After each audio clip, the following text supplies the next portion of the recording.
We are gathered here today to pay our final respects for a titan of the industry. And what a life you've lived from 1930 to 2021. Here today we lay to rest the Looney Tunes. It was a real tragedy, and it's a shame that you were also traveling in the same car with creativity and inspiration when you tree. Such a loss. If anyone now would like to share some words with us, now's the time. You're a bastard, Bugs. I'll see you in hell. It's like my childhood just is being destroyed, annihilated. I don't know what to say. Basketball camp is next weekend. You got amazing potential on the court, and I can help you get there. That's not what I want, Dad. You never let me do what I want to do. You never let me just do me. Hold up, wrong floor.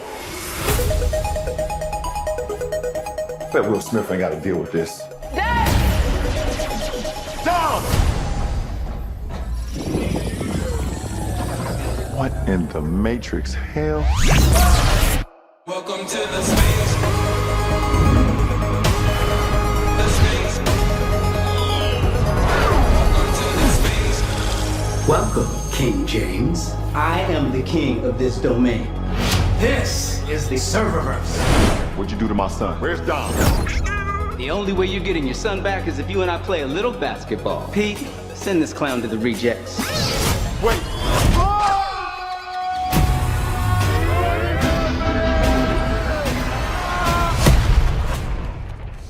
What is this? Ah! I'm a cartoon? Meh. What's up, Doc? Come on and ride, baby, ride! I need to assemble an elite team to help give my son back. I know what you're looking for. So shoot, baby, shoot! A dream team. Clem, shoot the ball. Let's try that again, shall we?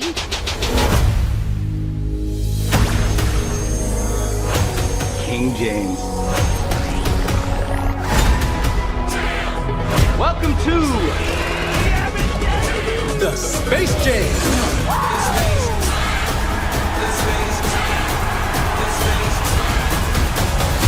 introducing the Goon Squad.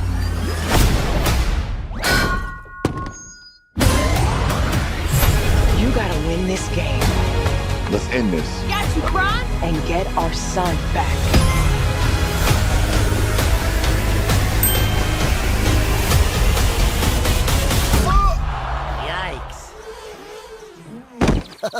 Classic. Welcome to the Space Jam.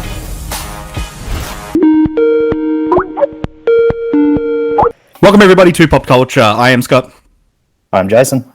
And I'm Monica. Space Jam, a new legacy. And if we're talking about butchering a legacy, this is one way to do it. Yep. I knew it would be bad, but like I thought it would at least be like kind of bad in a fun way. It was just horrific.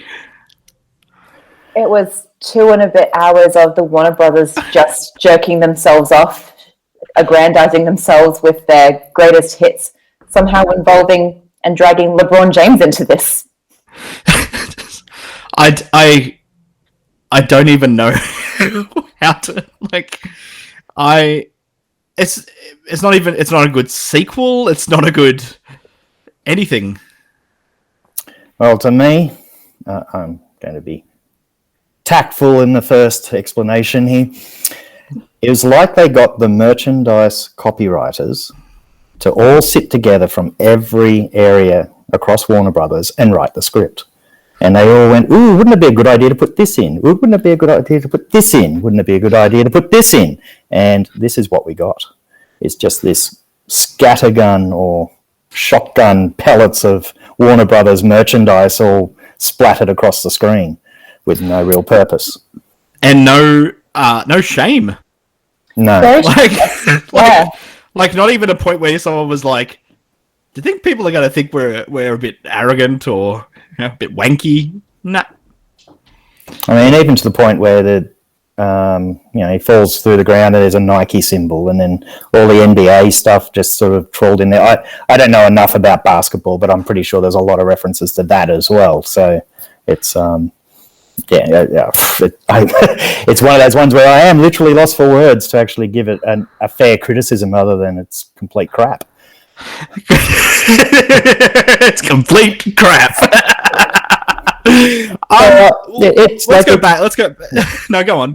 Well, it's, when we look at Looney Tunes is probably one of the most quintessential animations created that has had such an impact on popular culture right up until now, just with things like The Simpsons, if you want, or other cartoons prior to The Simpsons, and they're all thanks to Looney Tunes and the elegant way in which they could create humour in situations, even satire at points, was award-winning when it was created, and then it leads to this. And I just can't understand how Warner Brothers could treat their own product that way. I think it might have been a misguided attempt in trying to refresh the brand of the Looney Tunes. It's something that sort of harkens back to maybe a couple of generations ago. Like, I grew up watching Looney Tunes and I loved it, but as time has gone on, and I guess there was a tightening of restrictions to depictions of, I guess, cartoon violence and talking about serious concepts in a cynical or critical way, just somehow gets whitewashed. And that's what we're left with, this whitewashed, fan serviced, castrated version of these tunes that we've just loved. Yeah, I mean, they've definitely had like a massive decrease in popularity, and I don't think it's because I don't think the Looney Tunes have gotten bad or anything like that. It's definitely this sort of like PC view of the Looney Tunes that's kind of, watered it down, and they've taken the old stuff off TV because apparently it's too violent for kids, and it's like, it's I don't think kids are that stupid. Like, I don't think so either. There are anvils and stuff. Like, it's madness. It's madness. Not to mention like how, like, second only to Groucho Marx is like Bugs Bunny, like in terms of his like quick witticisms and sharp edge, and this, it definitely felt like this was going to be an attempt to revive them or revitalize them, because I don't think I've seen new Looney Tunes content since Looney Tunes Back in Action, which was, this movie makes that look like an Oscar winner. And, you had this, looking back in the older catalogue of Looney Tunes works, like one of the best episodes of the Looney Tunes is What's Opera Doc with the Wagner performance. You don't see stuff like that anymore, and that was funny. It was tragic. It was dark. It was clever. Like it was trying to satirize, and it was trying to make fun of these things and play with these ideas. It wasn't just retreading or there was a depth of intelligence to the Looney Tunes for all of the anvils and dynamite and Acme gags. There's certainly a sharp wit behind the older stuff anyway. Oh, I'd say things like What's Opera Doc is actually an influence on Pixar stuff, and for sure, it's not lost. It's just it's done very differently, and probably with other layers that are more modern now. So it's still exists, but it just shows. I mean, for like a Saturday morning kids cartoon that you don't. No, because it's now just about toys. Yeah, and it's also either super self-reflective and sort of, you've had the whole postmodern influence on things now. So it's very different, very self-aware cartoons if you're going to have the sort of edgier ones. Unless you talk about Bluey. Bluey's fantastic. Pardon my ignorance, but what's a Bluey? I'm sorry? What's a Bluey? Bluey. Oh my God. Bluey is a genius. The greatest Australian contribution to art ever. I don't know about that, but it's... That belongs to the Ferals, thank you. It's certainly the best cartoon Australia's ever produced, and it's having major impact. It's like the next Wiggles franchise, I think, going overseas. Disney is it's done so Disney well. Plus in America now, so okay. Yeah, it's just beautiful and like good storytelling, and it's good stuff for the kids as well. But I've got friends who don't have kids who actually watch Bluey. Yeah.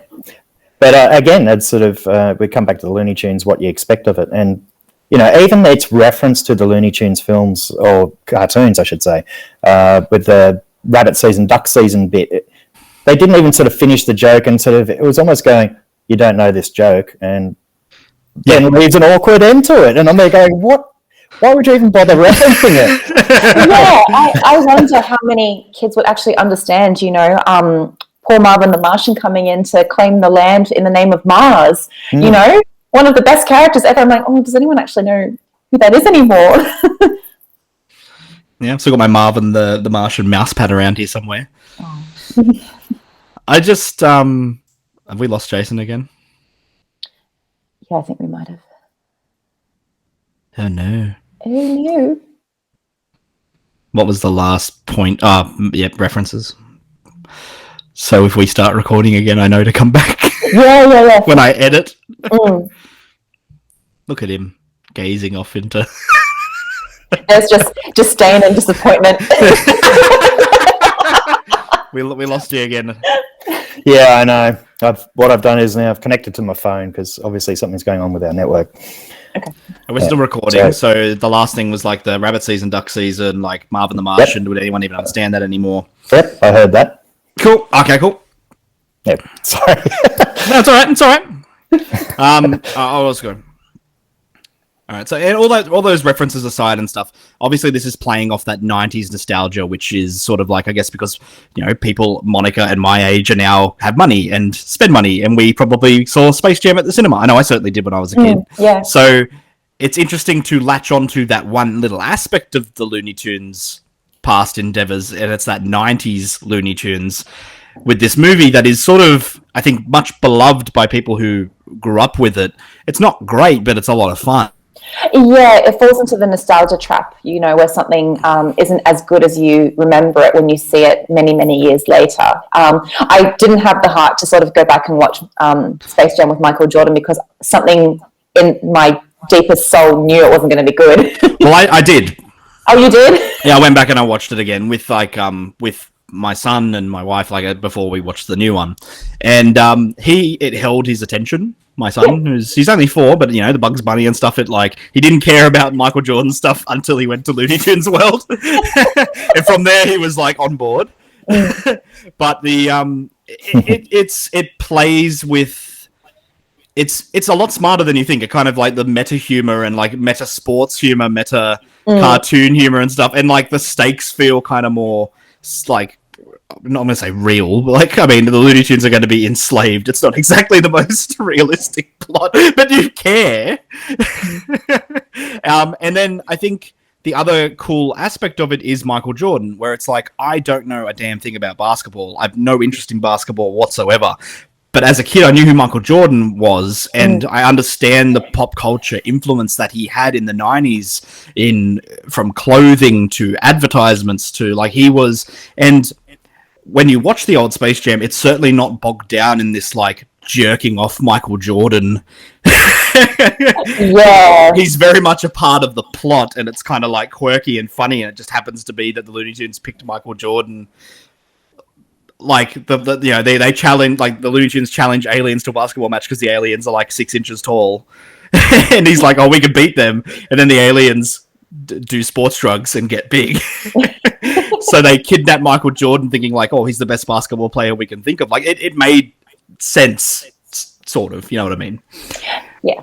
Whereas this one, they try to tie in the fact that LeBron James has this not complicated relationship with his son, but he pushes his own aspirations onto his son to be a great basketball player, but his son is more interested in developing this video game.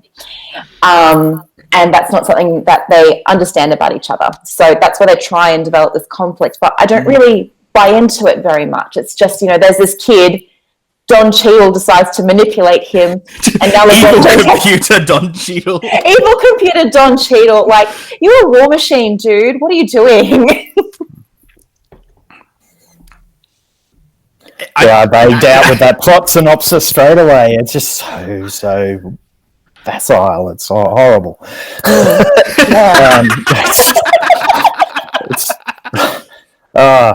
I mean, really, to me, it's a soulless, cynical attempt to sort of create a spectacle that really much hocks up the worst bit of phlegm, Warner Brothers phlegm, and spits it on the legacy of Looney Tunes.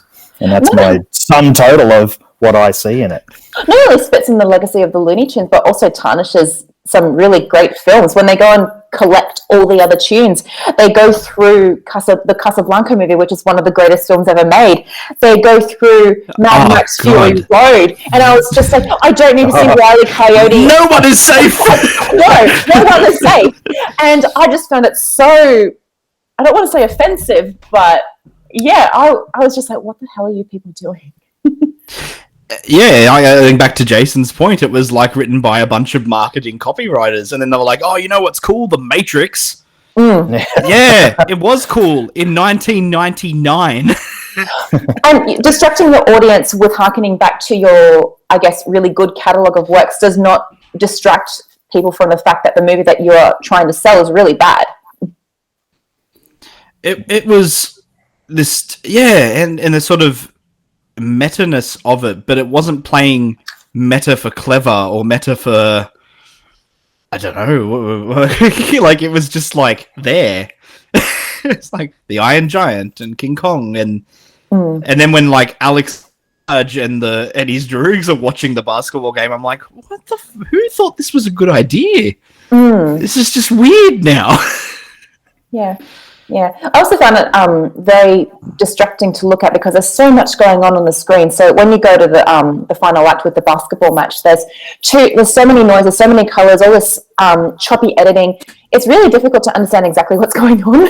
Oh, yeah, the actual game. The actual game itself. Where they're not even actually playing basketball, they're playing a video game. The video game. Basketball. Yeah, and you have style points and all that sort of stuff. And I was like, no, I agree with LeBron. Fundamentals are important. Fundamentals of filmmaking. Both went out the window.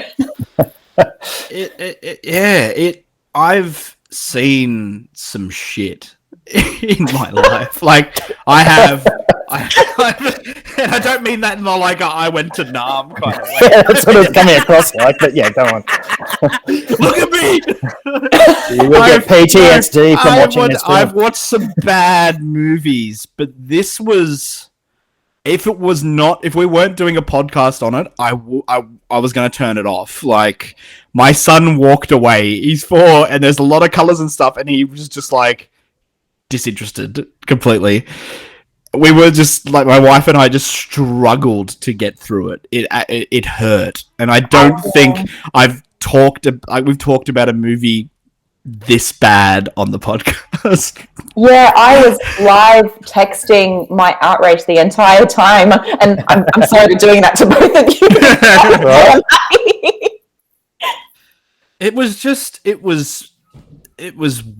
odd. It was odd, and it was the most like self-serving bullshit from a studio I think I've ever seen. Yep. But it's going to make money.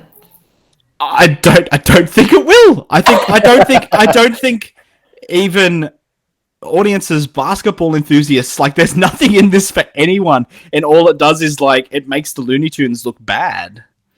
Yeah, it does. I hope it does in some way make people think about the Looney Tunes and how good it could have been, and then you go and discover their back catalogue and their greatness. Even like the old Space Jam still has those really clever Looney Tunes moments. Yeah, and Who Framed Roger Rabbit also has a huge array of the Looney Tunes characters as well. Yeah, it's the first sort of crossover Warner Brothers and Disney stuff. Yeah, exactly. There's a scene in that movie as a segue where Eddie Valiant is falling off a building to his perceived doom, and he and Bugs Bunny and Mickey Mouse are chatting to him on his descent down, and he's just begging for a parachute. Yeah. And frickin' Bugs Bunny, being the classic a-hole that he is, gives him a life preserve donut from a ship instead of a parachute. And he just goes, ain't I a stinker? And But we were watching, like I said, we're watching the old Space Jam, and it's like the aliens rock up, and it's like, we're looking for Bugs Bunny, and he's like, oh, does he have big ears like this? And does he eat carrots like this? And does he say like, what's up, doc, like this? And they're like, yeah. And he's like, nah, never heard of him. And it's like, my mother happens to be walking past, sees that, and is in like hysterics at that like old throwback kind of humor of the Looney Tunes. And this movie is so devoid of any of that wit, creativity, anything. This is a desert. Yep. Of ideas. Technicolor desert. Yeah. And it made me mad. I was swearing at you guys anyway. I think you got that. It's like, that's what you were getting from me. I wasn't even describing things. I just You were just like expletives. And this one, I can't blame you for it because you didn't actually know what we were getting ourselves into watching this. No, and we are trying to be as we're reviewing movies and we're trying to be as current as possible. And we've spoken about this before, that we don't have a numbers system because a number can't accurately convey the quality of a film. However, there is a number for this movie that can adequately convey the quality of this film, and that number is 0. Yeah. Yeah, no redeeming features at all. No. I would sooner watch Pearl Harbor. What it does make me wish, though, is that they still had the Looney Tunes cartoons in cinemas, because way back you used to get one just before the film. Yeah, before the film. Yeah. Which was really, really good. Yeah, I mean, I think the Looney Tunes will always work best as these 5-minute, very, very sharply written little pieces. And also as animated cartoons, not 3D remodels, which we get in the last part of this film, which just feels so kind of dirty. Yeah, I agree. I've got nothing else to say about Space Jam: A New Legacy other than the best part of it was when it was over and I didn't have to watch it anymore. Yeah, well, in the words of Porky Pig, it's crap, folks. I've been Scott. I'm still Jason. And I'm still Monica.